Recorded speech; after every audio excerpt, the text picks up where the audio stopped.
we we could talk about piracy on the high seas. Well, Or maybe we have just watched Sumud, a doctor's report on genocide and survival, a brand new film by Janice Hakan, who is with us today. The also the director of the Palestine Exception, and with us is also journalist and author Omar Al Akad, who is also the I'll, author of One Day Everyone Will Have Always Been Against This. So we did have a book talk with you back in August. We're so glad to see you again. And this is our second screening of this very important film. I think an important way to start the year to remind us all that there is no ceasefire. Genocide continues, and uh, this film depicts the realities on the ground in Gaza as we speak. So thank you both for joining us. Actually, I heard some news from one of my contacts in Gaza that the Rafah um, um, uh, gateway is going to be opening pretty soon, and it's going to be under Palestinian and Egyptian control, but Israel would have the inspection right to inspect incoming and outgoing people for security purposes. As Omar, have you heard anything about that? No, no, I have not. This is a bad thing for an Egyptian guy to say, but whenever Egyptian authorities are involved in any part of this situation, I'm always just naturally very, very pessimistic. But no, this is the first time hearing of it. And the communique that I saw uh, very strongly recommends that people refrain from accepting any offers for money to facilitate or expedite anybody's passage through these exits and entrances, saying that none of the services available for travel through these passages um, require payment, and they're warning people again that falling prey to people who are promised to get you through quickly and take a lot of money from you. They're saying there's no payment needed, which is very unusual. Yeah, it's been as high as 10,000 per person to have passage out of Gaza for any reason. I had also heard that there would only be people allowed to leave, not to come back. So there's questions about that too. What exactly is going on with the opening of Rafah? So Yeah. we'll have The, to stay tuned. yeah, the new information appears to be different than what's in the past. So it's possible it's a byproduct of the meeting that Netanyahu had with Trump, and that Trump was trying to expedite phase two of the agreement, and opening the borders is one of those requirements, probably. We will see, obviously. Things could be different. Um, anyway, Well, I wonder, Jan, if you could start us off with just letting us know why you decided to focus this film on the healthcare situation in Gaza and just some of the challenges you faced in pulling this off under the circumstances. Yeah, well, thank you, and thank you to Faisal and the museum for screening this film a second time. I was approached by healthcare workers for Palestine here in Oregon over the summer, asking if I would take on this project as a kind of sequel to the Palestine Exception, which focused on campus activism and the crackdown on scholars and students calling for justice for Palestine, and saying, there's a similar problem in the medical profession where all of these frontline workers, many of them going as volunteers, serving as basically journalists, keeping a window on to what's happening in Gaza as medical volunteers, and doing this work at the same time that, like in with universities, the medical societies, the power brokers in the field of medicine were turning away from all of this, refusing to talk about, refusing to condemn the genocide. So there was a lot of outrage about that. And and Travis was approached and asked if he would be part of a documentary that I directed. We spent a lot of time talking about how this would be done, and I can talk more later about the methods, but it was very important for Travis that he not be the heroic center of the story, that it would center on the Palestinian medical teams who are doing this work with the support of medical volunteers, but there's a potential for medical volunteers to sweep in and become the central protagonists. And he was very insistent that that not be the case. He was also very protective of healthcare workers there and their identities. So we spent a lot of time talking about the methods of how this film would be put together and done very quickly, but with care. And he was also really pleased that Omar agreed to come into the film to kind of carry some of the weight of it, because he didn't want himself to be the only central, character.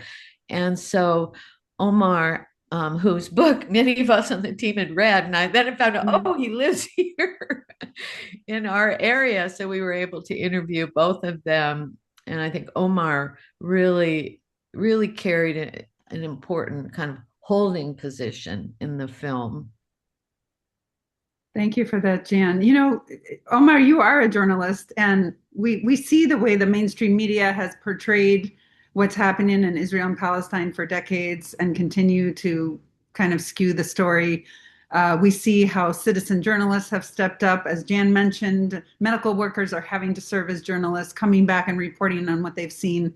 Can you just talk about how the world has changed in terms of how we share information and how important it is to find the voices that are actually telling the story?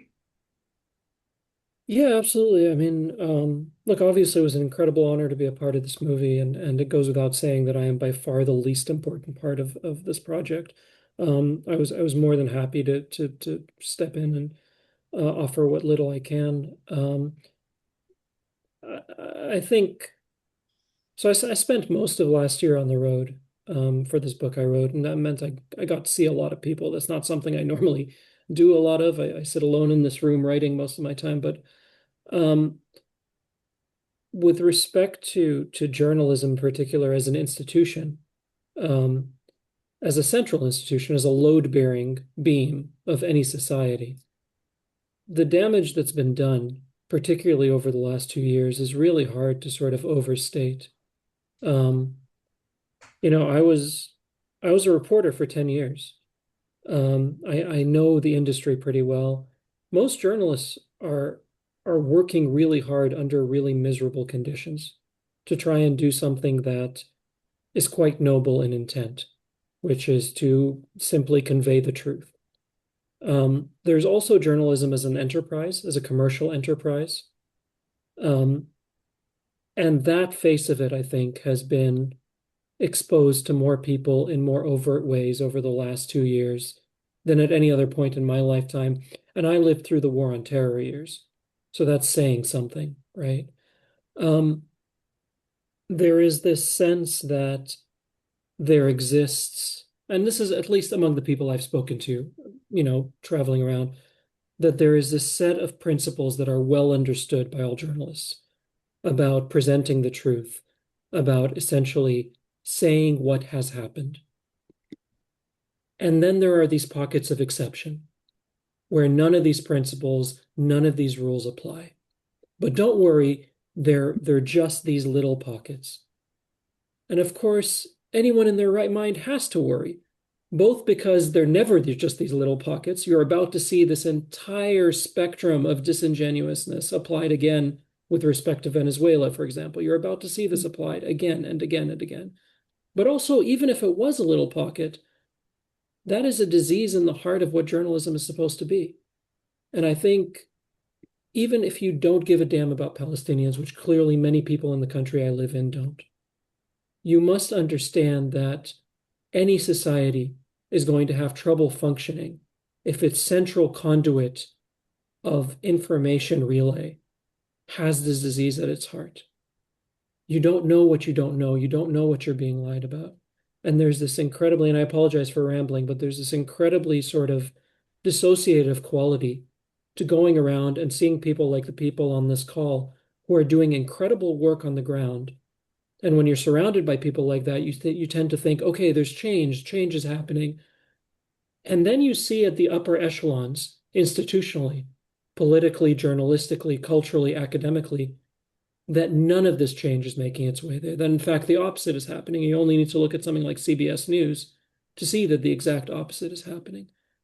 And that is an incredibly demoralizing thing because no society can survive that discrepancy between the rage and anger and indignation of an entire swath of population and then the upper echelons of that society's institution saying, no, none of this matters. That has done damage to the institution of journalism that is going to last for generations. Well, part of what we do here at the Palestine Museum is share films and the arts in order to tell the story of Palestine.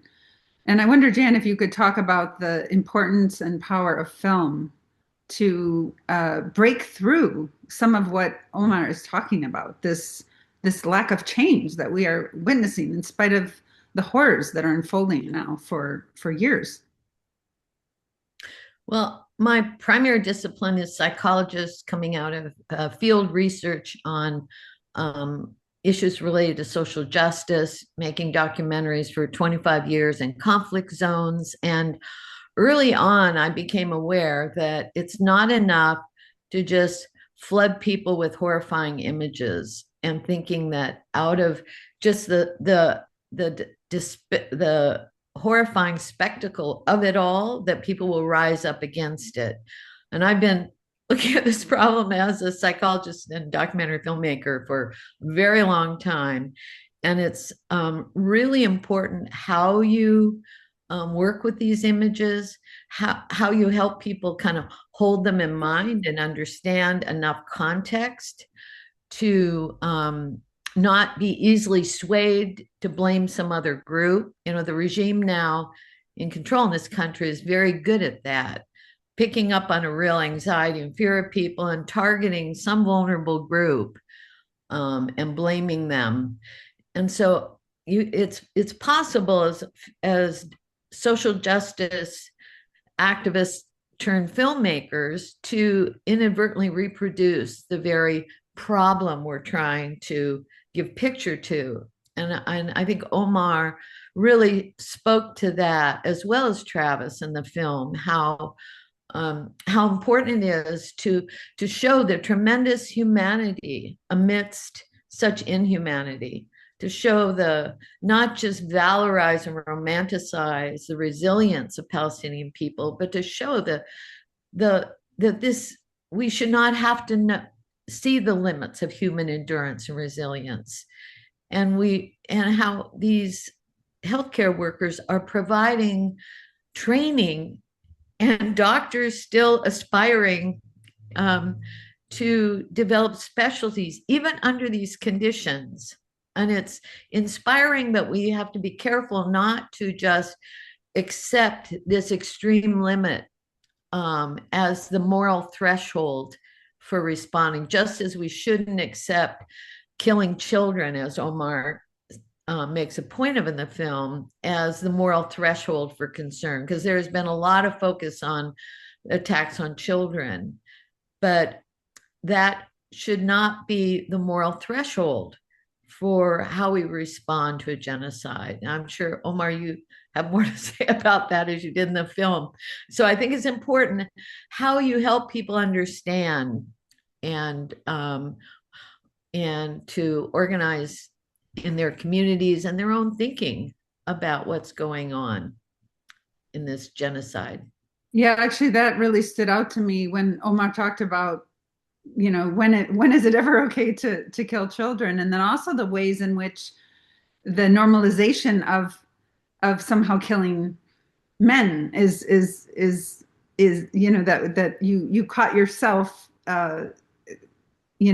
not making that distinction or making that distinction as if the fathers and brothers and sons and uncles are somehow expendable. And there's often a focus on women and children, but in the case of Palestine, this is not a formidable army against another army or nation. It's an occupation. It's apartheid.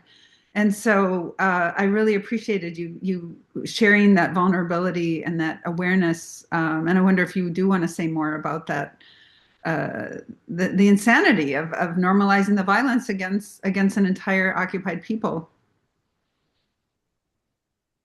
Um, I mean, I think one of the difficulties in trying to speak about this in a sort of coherent way is it's twofold, right? One is that you're not, there's this natural tendency, I think, if you're operating in anything resembling good faith, to present your argument as just that, as an argument. And that that works well if the other side of the argument is also being presented in good faith. But once that isn't the case, then it becomes absurd. You say the moon is made of cheese. I'm going to sit here and provide a coherent counter argument as to why the moon. That's not going to help. Um, right now, it's not a counter argument that is holding up this atrocity. It's a set of consequences and a sense of inevitability. By consequences, I mean keep your mouth shut about this, or else you're going to lose your job, or else you're going to lose your friends, or else you're going to be excised from polite society. And by inevitability, it's this sense of what are you going to do about it? Okay, you want to stop working with or stop supporting companies or organizations that are complicit. Okay, get every Microsoft product off your computer. Cancel your Spotify. Stop being part of the world. That's there's no counter argument to that because it's true. Like, all of it is true, right? But then I think the other part that makes this difficult is that this is an inevitable part of every colonialist endeavor in history, right? Is that there exists a group of human beings whose non-existence is central to the entire endeavor. And so when we talk about this notion of why it feels on the most human level that there should never exist a situation where the killing of children is wrong. Of course, we have ceded the ground, right? Where we're implicitly saying, okay, the men are terrorists, the women are going to give birth to terrorists. And, okay, fine, which is horrific in of itself. But all of this is in keeping with the overarching narrative thread of colonialism, which is, to put it as simply as possible, it would be more convenient if those people over there didn't exist. And so it is a blanket statement that covers children, women, men. You're still working within this framework where you are trying to reason with an inherently unreasonable set of expectations, because a set of expectations is, I want this, it is mine.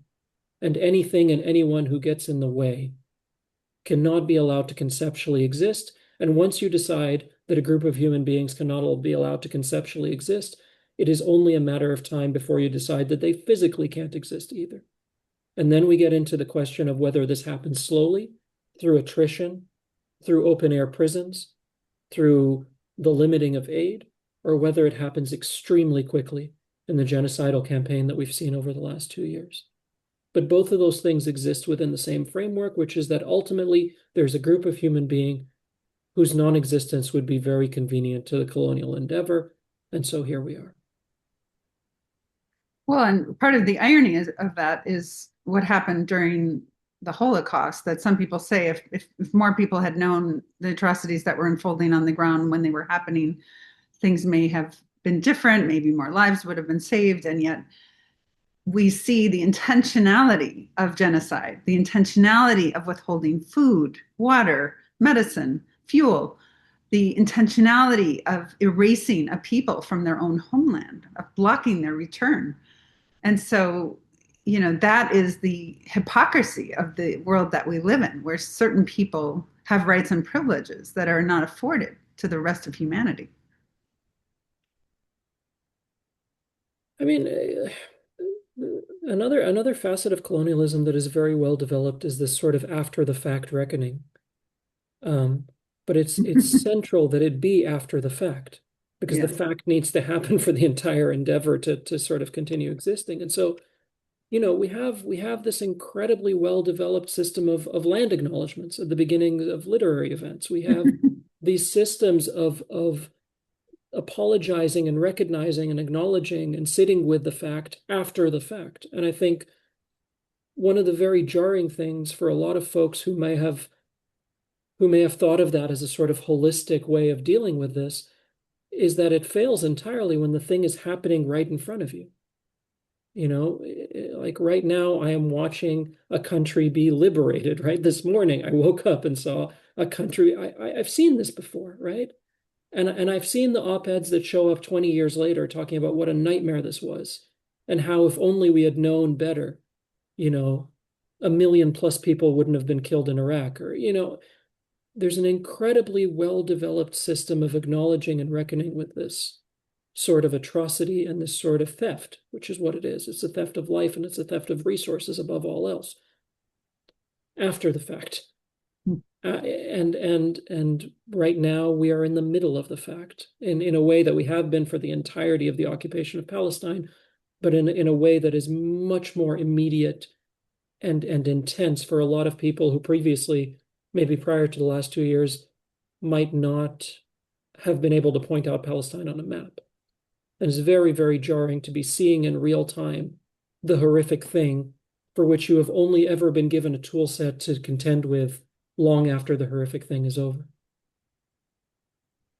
Jan, one of the important things about your film is it reminds the public that that Palestinians are not numbers. Of course, there's an organization called We Are Not Numbers as well. But I wanted to just congratulate you on really zeroing in on the people who are being affected by the situation on the ground, the individual cases, typing in those notes, sharing those typewritten notes with us through the film. It reminds us that these are things unfolding minute by minute, moment by moment, day by day, and that actual individuals with lives and stories and families are being destroyed day in and day out. And so I really appreciate you having that lens. And I wonder if you could talk more about the decision to do that, because it is obviously difficult for people to watch those cases and hear, as Omar, you share in the film, that and Travis, the intentionality of like making a game out of this for the Israeli army to target patients in specific ways at times. Yeah, three of my previous films involved working with Indigenous activists around the climate crisis and their perspectives on the climate crisis. And one of the refrains that kept coming up was, "We are still here. Yes, we suffered a genocide, but that doesn't mean we're all gone." And I think another aspect of what Omar is talking about is one day everyone will have always been against this, is this idea that somehow they're all gone, and we have to mourn, of course, their loss in this fake liberal way or pay tribute to it. But it has been so, I think, inspiring to young people, Indigenous activists, including Palestinian in Palestine, who said, yes, we're being destroyed, but genocide is to be destroyed in whole or in part. And we are still standing, and that the inspiration of that perseverance which Omar explains in the film and we took as the title, is important to call on us. If they can still stand, we can do what we have to do what we can as well. We have a moral and political obligation to do what we can. And I think there has been, it's a different phase over the last few years from earlier, these earlier chapters in this empire we live under and their seizure of people and lands, and that there's more exposed now. I mean, young people by sizable majorities reject Zionism. They are critical of the empire and the actions of not just the Trump regime, but the DNC and the Democratic Party establishment, which I know Omar is very eloquent on that point, and we wanted to include that at the beginning of the film. Both the political elites from both parties have basically been on board with this project and are still on board. And so at the same time, as Omar was saying, that on the grassroots level among everyday people, there's outrage around this, and the disjuncture is going to create some kind of ongoing rupture, and we will see where it goes. But I do find hope in the global Palestine movement, young people particularly, as well as old people, refusing to accept the lies that are more apparent and transactional and corrupt now than anything that's been on display in the past. But Omar, do you still feel both as hopeful and dejected as you ever have? I know that was an important note, the kind of bipolar note at the end of the film. Yeah, I think it's still the same sort of outlook. I don't know how a society continues to survive when so many people at the ground level can see a thing for what it is and are outraged and are unwilling to accept it. And more than that, are seeing threads across all manner of issues, right? One of the central tactics by which any society's power centers allow horror of this magnitude to continue is to sort of silo it off. Are you really going to risk your career for this group of people who are all the way on the other side of the planet and they can't do anything for you? And a lot of people, particularly younger folks, when I go talk to high school kids, when I talk to college students, no longer see the world in terms of those silos. They see the same forces working everything from sort of genocidal expansion and colonialism to climate change. They see the same underlying threads that connect these things. And that's a huge difference, right? That's a huge thing. Because it lets you know that this is coming to your door inevitably, whether you like it or not, because there's a connection between those folks all the way over there who are so exotic and are behaving in such a fundamentally alien way to having their land stolen, and the fact that you'll never be able to buy a house, right? Mm-hmm. And the fact that the entire economic system is rigged against you, and so on and so forth. But I don't know how a society continues to survive or to function when so many people at the ground level have become aware of this. But at the same time, when you move into the halls of power in any institution, from a university to a political setting, it's as though none of this exists. You have a Democratic Party that basically did an autopsy of their immense failure in the face of one of the worst human beings ever to run for president, and then decided we're not going to release any of this because it makes us look, of course it makes you look bad. Of course it does. You failed spectacularly. And so this brings me back to this notion of being at once hopeful and dejected. I'm hopeful because so many people are going to be unable to unsee what they have seen, especially over the last 2 years. And I'm dejected because it seems that so many of the most well-resourced, most well-equipped institutional pillars of the society I live in seem perfectly capable of unseeing all of this horror, of never having seen it in the first place, of ignoring it entirely. And it puts me in a very disjointed place. And I wish I had a more sort of hopeful, roundup sentence to kind of give you, but I don't. It's an incredibly dissociative time. It's an incredibly disjointed time. And I'm middle-aged. I only have to live through so much of it compared to what my kids or my grandkids are going to have to live through. And that is a terrifying prospect. Well, history could give us hope. I mean, if we look at the global campaign to end apartheid in South Africa, uh, even the United States that continued to support it came around at some point. So what is that tipping point? Some people say with the Vietnam War, it was a photograph. Sometimes it's an act. There's the popular pressure. You both have talked about the outrage that is we can witness all around the world with all the protests and actions that people have been taking, the risks people have been taking to make change. So what is that tipping point, you think, in the case of Palestine?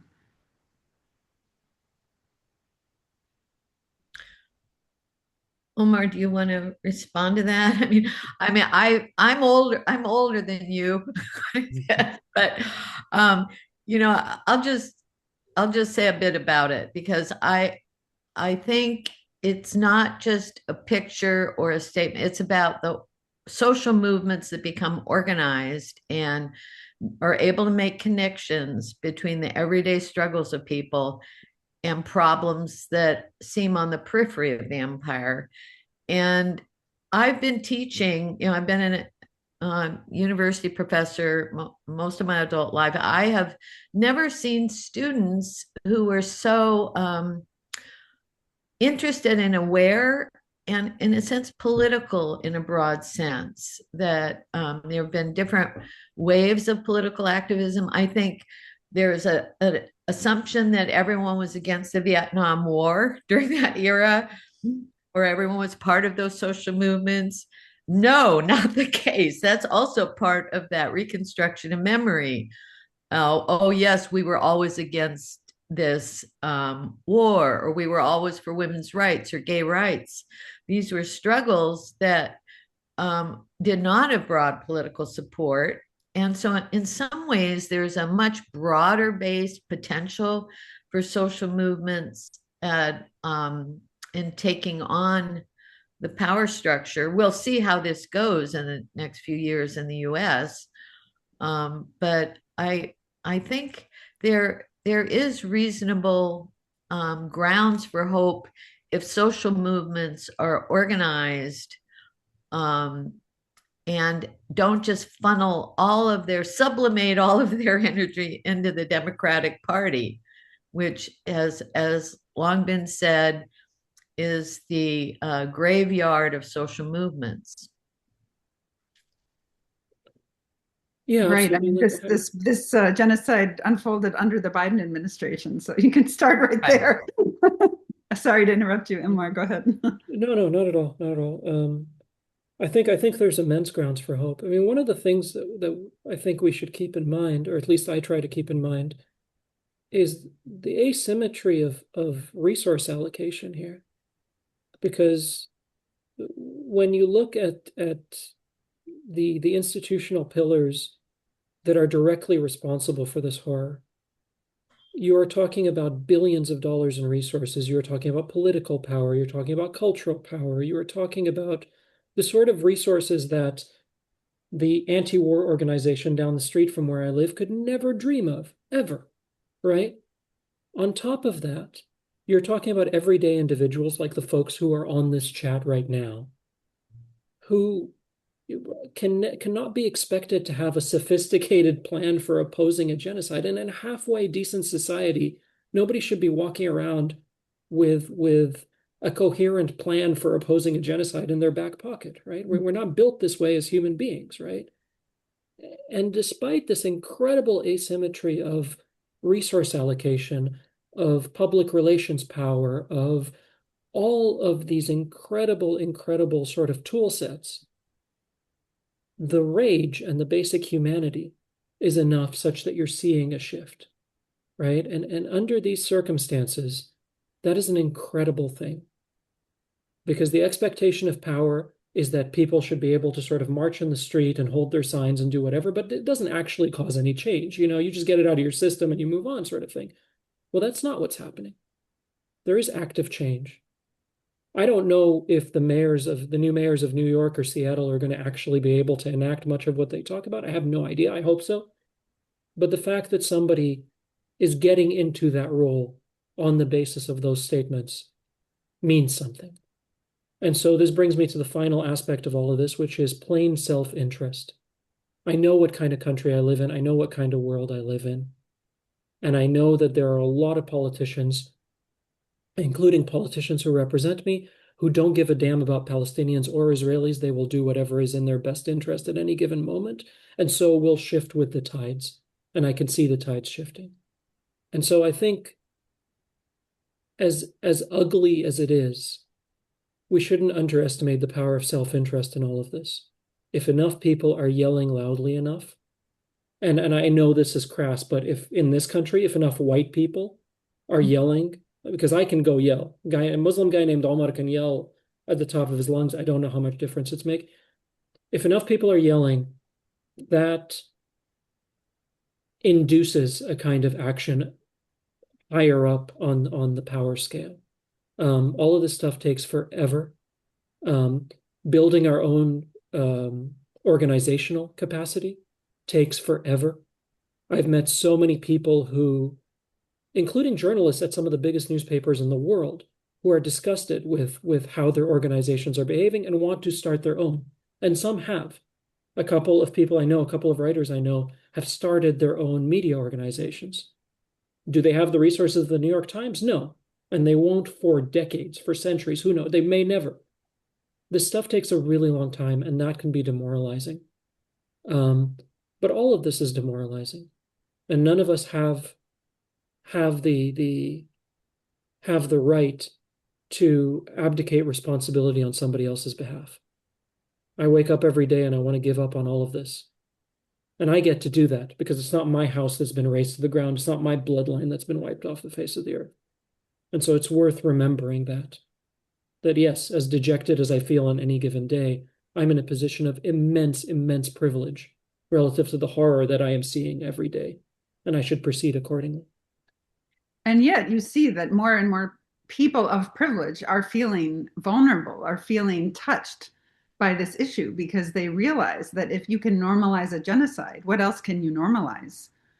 If you look at the ways in which, you talked about somebody not being able to afford to buy a house, you can make the connections about where our tax dollars are going and what kind of country do we want to live in? What kind of world do we want to live in? And it does increasingly affect people who maybe felt like they didn't need to be concerned about any of these issues of how money is spent and resources are allocated, because now they're feeling it and seeing it that it does affect them right at home, and that goes back to your point about self-interest. If that at the end of the day is what drives most people, then even that is a reason to care and to stand up and to say something. Jan, were you going to say something? Well, I was thinking about this kind of creative tension, what I think of as a necessary creative tension, but nonetheless a tension among activists. And we've had, I don't know, 110 or 20 screenings of Palestine Exception over the last year, and now having screenings of this. And there is a concern among Justice for Palestine activists of being kind of sidelined in coalitional politics, where you're making these necessary connections. And all successful politics, I think, are coalitional, where you help people bring many issues together, but at the same time, there's this potential for marginalizing the genocide. And I think part of what's been impressive about the Mamdani organizing in New York is being able to do both, being very direct about the stance of that movement, that administration on Palestine, reversing executive orders, refusing to just soft pedal positions on Palestine, at the same time addressing people's everyday needs and the way in which these very wealthy people have tremendous power over the lives of most of the populace in this country. So I think how to hold those two in our movement work has been a source of conflict, but I think it's an inevitable one. And I think there are some good examples of being able to do both. I don't know if Omar, you have some thoughts on that tension. Yeah, I mean, it's I'm constantly thinking in terms of how I can be sort of most effective, because I'm not a particularly effective human being. I'm a writer. It's one of the least effective, you sit alone in a room. It's not. And so when I'm thinking of ways of opposition, I'm thinking quite pragmatically. I am in absolutely no position, nor do I have any right to tell anybody how to resist their occupation. I have absolutely no right to do that. What I think of is in terms of asymmetry of power. And so, for example, in the field of physical violence, the state holds every card, right? In the realm of something like, what I talk about in the book is negative resistance, which is this notion of boycotting, of walking away from something. The asymmetry is much less glaring because the state has a much harder time punishing you for what you don't do, right? And so this notion of getting enough people to walk away from something is, I think, incredibly powerful. And obviously the folks in the BDS movement have been doing this for a very long time and have an immense kind of expertise in that area. But I think one of the things to keep in mind is that, when we go back to this notion of why it is that people in positions of relative privilege, even more so than me, and I have immense privilege by living on the launching side of the bombs, why people with immense privilege are even starting to pay attention. I think there's a sense that whenever you live under a system of endless taking, and colonialism is a system of endless taking, but so is capitalism, right? Every company, every public company, it doesn't matter what their quarterly earnings are. It matters that it be more than the same time last year, and that next year it'd be more than that, and so on and so forth. Mm-hmm. Any system of endless taking is going to require the population that lives under that system to acquiesce and normalize more and more cruelty. That's always going to be the case. What you're going to have to be okay with increases every single day. And that in of itself is a terrifying thing, because you come to learn that there is no end point, right? You're always sold this lie that there's some kind of point at which it's going to be enough. There is no enough. There is no end point. This continues endlessly until every last resource is used up. But it's also what makes these systems incredibly vulnerable. Because if you are a titan of industry, and if you are at the steering end of this system, you are expected to cut every corner and shave as close to the bone as possible so as to extract every ounce of profit imaginable. And that makes these systems incredibly vulnerable, because you don't need billions of people to stop drinking Coke or stop visiting McDonald's. The system is so close to the bone at any given moment that even the slightest movement of people saying, I don't want to be a part of this, has an effect. And so I keep thinking about this when I think about the tension between, this notion of, oh, you want to fight against air pollution and yet you continue to breathe the air. What a hypocrite you are. It's like, yeah, I know what system I live under. There are things that any one of us can do. And maybe the, individually, it doesn't really matter that I've canceled my Spotify subscription. Who cares? Whatever. But this notion of thinking in terms of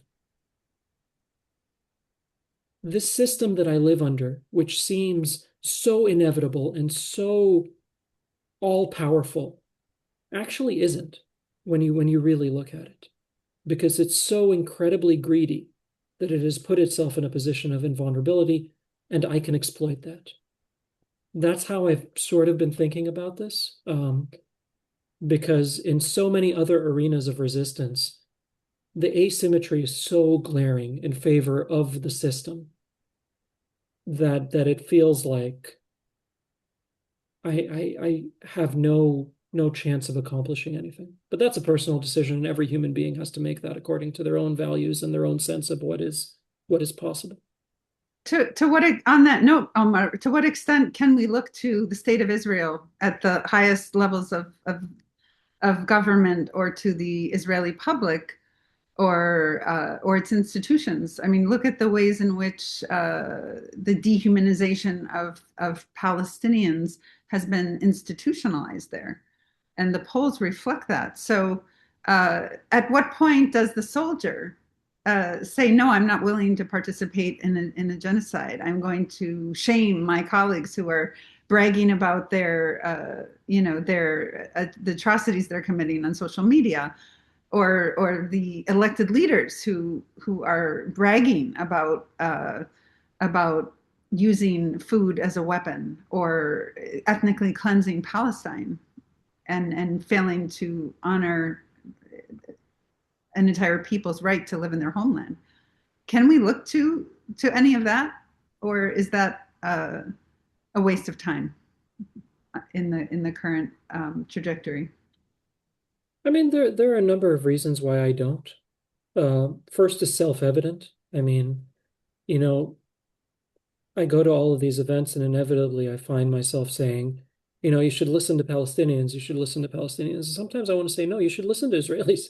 You should. There's an Arabic TV, this news station in the Arab world that just runs Israeli programming, and just so you know what it is that's being said, because I think there's a sense, particularly in the United States, that you know the English language Haaretz articles are sort of what you're, the state of affairs, and it's not. And this is not unique to Israel, I don't think. I think it's every colonial society in history, because colonialism is a very difficult conceptual sort of notion to halfway agree with.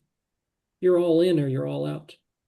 And I personally have sort of, I hate to say this, it's not something I'm particularly proud of, but I'm no longer interested in trying to change anybody's mind. I'm no longer interested in getting into these, debates. Well, you're on one side, I'll do that for urban planning. I'll do that for 99% of issues. I'm not going to do that about a genocide. I have no interest in getting into a debate about the merits of a genocide. That's deranged to me.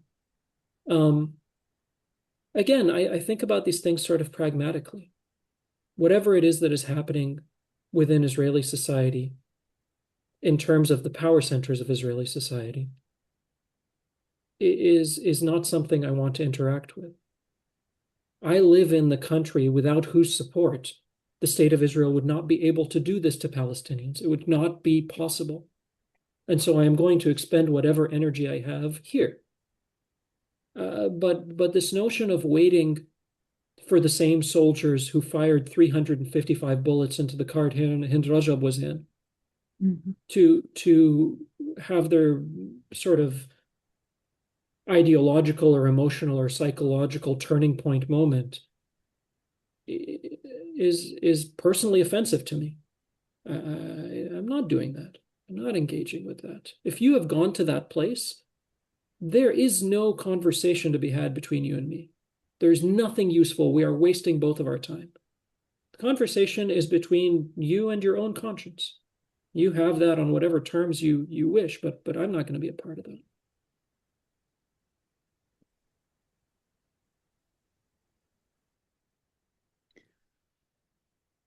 Yeah, thank you for that. Like you said, the work is actually here, in the place that is upholding and supporting the reconfiguration of Palestine into a Jewish state, in spite of the 15 million Palestinians who call it home. So there is definitely work to be done, and we've seen, incredible work in the Jewish community through Jewish Voice for Peace and other groups to say, not in our name, or this is not, Israel professes to stand for all Jews, and Jews are standing up and saying, no, that's not, you don't speak for us. And so it is important to see that soul searching and inner work happening in that community and allies around them. So it is happening, and a lot of that is happening right here, as you said, in the United States. I think can I just add something to your point, Chris, about what's happening in the United States? I mean, during the late fall of 2023, there was a lot of effective punishing and reaction to students and clamping down on them around charges of anti-Semitism, and the AIPAC and other defenders of Israel were able to pretty effectively advance through our own government this IRA definition of anti-Semitism that equated criticism of Zionism in Israel with anti-Semitism, which was very different from the Jerusalem Declaration, which made a distinction between the two. But over the last few years, that mantra, that repetition compulsion of just declaring everything in the most despicable versions under display, any criticism of all of this as anti-Semitism has just become so threadbare. And indeed, the alliance between the far right and Zionists in this country are also fully on display, where the only oppression this Trump administration cares about is apparently the discomfort of Jewish students on campuses, and this increasingly ridiculous campaign against activists under the guise of fighting anti-Semitism. So I think that unholy alliance between the far right and kind of fascistic impulses of this regime and the Israeli lobbies is a price they're willing to pay, but it's made it absurd to claim that Israel and support for Israel is in some way in the spirit of democracy or human rights. I mean, that's very clear, the alliance with the far right in this country. Well, even that alliance has its cracks. I mean, you've heard there's a number of, what you might call more conservative talk shows that are calling out Israel and calling out, why does America support Israel in the way that it does? How is that good for America? How is that good? How is that America first? So there are those conversations being had. And I mean, even Charlie Kirk talked about his, the support that he got from Israeli sources that were going to be withdrawn or were withdrawn just because he, in his connections with the youth of that conservative movement, felt he could not continue to just keep spewing the talking points that were so prevalent in support of Israel. So, and on that note of narratives, fortunately, there is more space for a broader narrative. I mean, that's part of what we do here at the museum is to really try to broaden our understanding of what is happening and who the players are and how we got here, and highlight that through the voices of writers and artists. So I so appreciate the work that you've done, not only with the Palestine Exception film, which really zeroed in on the campus level and weaponization of anti-Semitism that took place, but but through this film that exposes the ways in which Palestinians have simply been dehumanized to allow this genocide to unfold the way it has, and even to continue as we speak.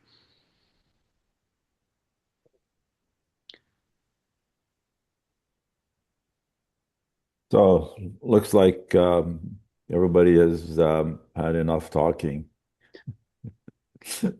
Sorry to say that. Well, there's a lot of issues to address, and there's a lot of work to be done, and we have to do both, and unfortunately, in this time that we live in. I've been listening to everybody, and very interesting conversation. But I've also been watching the chat, which has a variety of things in it. Some people don't have the eloquence to write a good argument. They end up using big words and generalization, and a lot of crude terminology, and referring to people crudely, instead of doing a lot of thinking and presenting a more thoughtful point of view. I wish we have. I would like to attract people's attention that when they're making comments in the chat, to be a bit more thoughtful in their approach, and to kind of understand the implications of what they're saying. Okay, I think we're going to be wrapping up unless anybody in the panel have something else to add or would like to Yeah, say any something. final thoughts? Well, Thank you for having us. Appreciate it. yeah, You're welcome. thank you for having us here and showing the film. I want to encourage people who are interested in a screening. We're making it available for free to community groups, organizers who can use the short, it's fairly short, 26 minutes, which lends itself to having a panel and group discussion, as well as to see, a film long enough for people to have to, think about what's this issue. But please let me know. You can go to the PalestineExceptionFilm.com website, and there's a link on the top right, Sumud short film, and a page there that includes a form you can fill out if you want to bring this film to your community. We'll work with you to make sure that happens. And we also appreciate any support you can give us to keep this show on the road. It came out of a very tiny budget, but big commitment on the part of activist filmmakers here who've refused to have this story buried under the rubble, as we see with the news in Gaza. Well, I did post those links in the chat, so you can just click on them and either support the film and or arrange for a screening. So both those are available to you. Omar, how has your life been with the promotion of your book and having to basically continue to bear witness to the horrors unfolding on the ground? It's a difficult question to answer. I mean, on one hand, I think the thing I've been saying is that a lot of the joy has gone out of things in life over the last 2 years. But also, like I said earlier, my house is still standing and my bloodline is still around, and it's important to keep these things in perspective. And it is incredibly rejuvenating to constantly run into people who are doing actual work. I mean, I sit around and write most of the time. That's very different from the folks who are chaining themselves to the gates of weapons manufacturers and so on.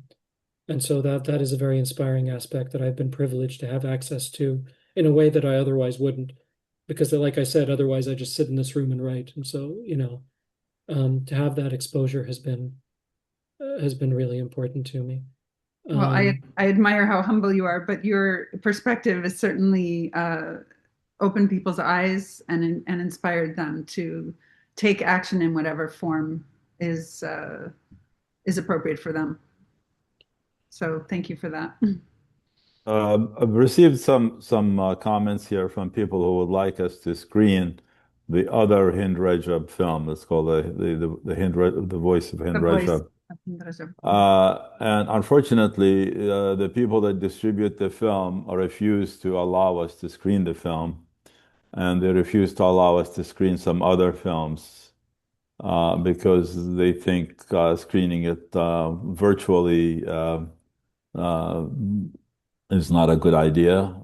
They have not come to understand the significance of the screening that we do and appreciate the power and the importance of it. So, any of you who would like us to screen some of these films that are being distributed by those distribution companies, you can write to them and tell them to allow the Palestine Museum to screen the films you're distributing and So explain can to I them. say a word in defense of the distributors, Watermelon? Yeah.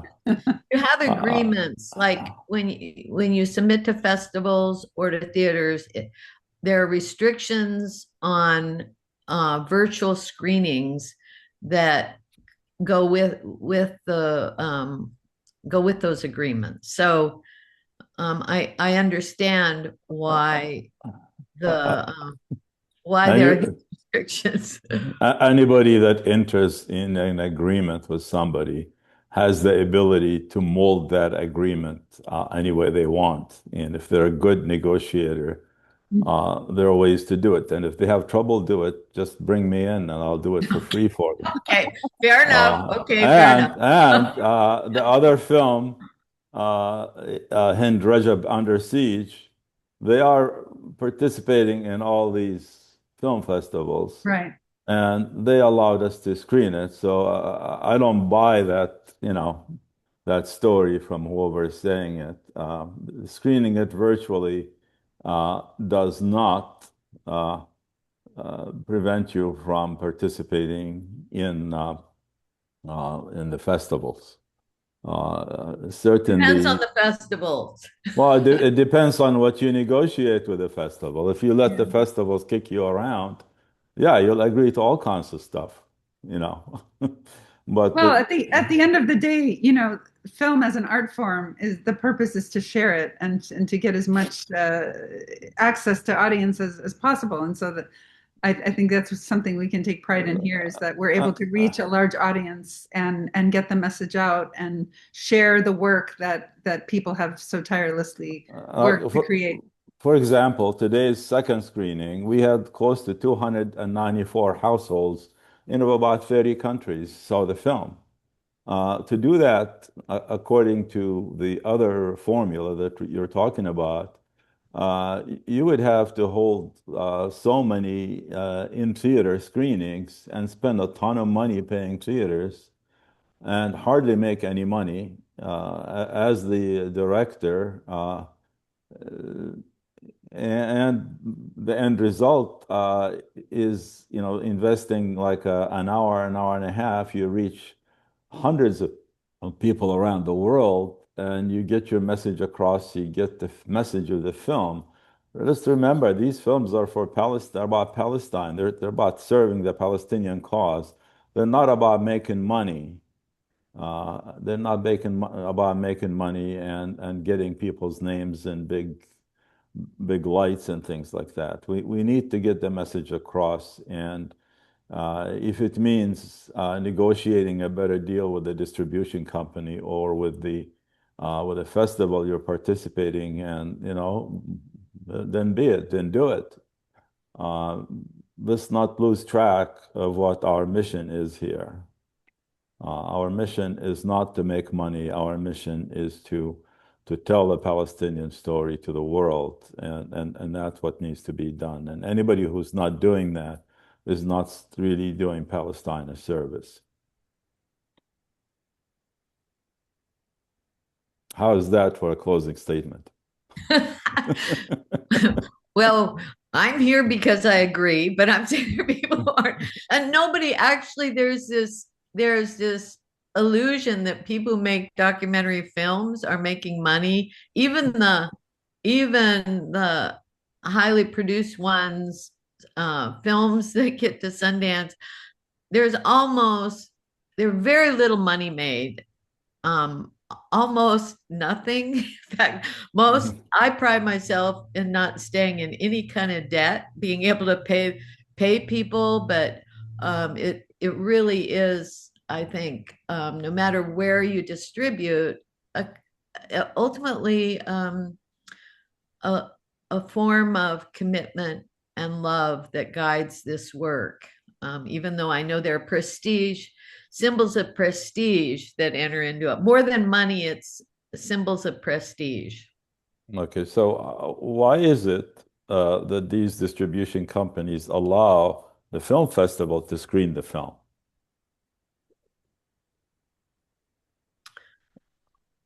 Well, I don't know.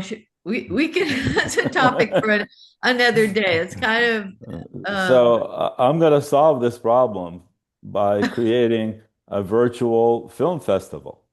There you go. And well, then, there are those. And I think what Omar was describing around journalists and people who work in media, there's also with the devouring of Warner Brothers by Paramount, Netflix, there are a lot of discussions about how to create really thoughtful, important films and other um, forms of media outside of this, capitalist system that's so profit driven. And I think we'll see in the years ahead where all this goes. But I think there are people exploring these other avenues of independent cinema, independent documentary, and have been for a long time. But it's kind of become a crisis in the industry. yeah. Jan, tell us quickly what you're working on next, if you can. Or is that a secret? Faisal knows I'm kind of She can't. I can't, but I'm not a spiritual person, actually. I'm very secular, but I do feel I'm kind of called to make documentaries and have for decades. I'm approached by something that I feel, is it something I can contribute to? Is it something that people I work with can contribute to in a thoughtful way, that's not just adding to the general clamor and noise, although that's important too. I mean, basically an educator at heart. So I think in terms of what people learn or how they process disturbing images. So I'm kind of waiting to see but I really want to continue with the global Palestine movement, continuing to tell the right kinds of stories and support the work of Palestinian activists as much as I can through my own skills. Thank you. Well, we'll look forward to seeing what comes next. Just want everybody to notice that an hour after the film had ended, we still have 60% or 65% of the audience still with us, participating in the conversation. I mean, I have not seen that happen in many places. I've seen films that get screened, and as soon as the film is over, two-thirds of the audience disappears within like 10 minutes after the screening of the film. Faisal, you said enough talk, apparently. Well, we appreciate being able to build community and really deepen our learning together. So thanks for everyone for participating. Yeah, and I want to also do a final shout out for Omar's book. He's of course very humble as an author, but it's not just effective in chronicling the history and complicity of liberal politicians and the liberal establishment, this genocide, but it's also movingly lyrical in a way. I tried to bring some of that into the film, have a kind of space to think and to grieve and to feel anger and hope, all of these emotions that also are bound together by a kind of steady voice and analytical insistence on not taking a kind of easy rational set of rationalizations around this. So I want to encourage people who haven't read the book to read it. There are a lot of good works being created in this around Palestinian cinema, but also the literature focused on Gaza and the larger global Palestine movement. Yeah, I second that. Omar, you model what it means to walk through this world as a human being and continue to challenge yourself intellectually and actually trust your gut when you see what is happening before your eyes and unfolding, and be just a normal human being that would respond with outrage to what you see. So thank you for doing that. Thank you. I mean, there is a reason why Omar won the award for the book. The book is incredible, and Omar has the ability to articulate a lot of meanings that we all think about, but we haven't gotten around to formulating them in words and telling people about them. He is speaking for all of us, but he's speaking so eloquently and in an organized way to makes a lot of people wonder, why haven't I said that? You haven't said it because you don't have the same kind of you're not articulate enough, or you haven't thought about it enough, and you haven't taken the trouble of organizing your thoughts and putting them in writing and putting them in paper. That takes a lot of effort, a lot of dedication to do that. Writing a book is not easy. Well, and even just trusting your voice, that what you're making, the sense making that is going through your brain is valid. I mean, so often we're discredited, we're not an expert enough or whatever to actually comment. But I think you invite us all to have that trust, to trust our gut and what we see, and use our voice as much as we can. So thank you for your work. And you're not just writing, Omar, you are doing amazing work, and we each have to find our own way of making a difference. And you certainly have found yours.